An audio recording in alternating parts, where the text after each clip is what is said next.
Hello everyone, today I'm going to share a dessert recipe. We call it Jorda.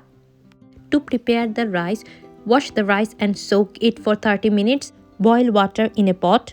Cook rice until it's 70% done and then drain it and set it aside.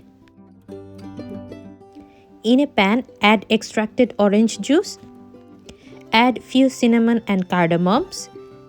Sugar according to taste. Add water and mix it well.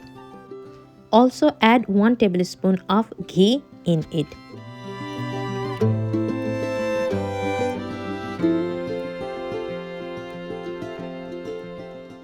Add food color.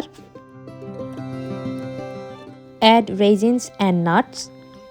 After cooking for a few minutes, add partially cooked rice, a bit of salt, more nuts and raisins. Cook everything well for a few more minutes on low heat. Before serving it, you can decorate it with sweetmeats on top, adding more nuts, and then enjoy. Thanks for watching.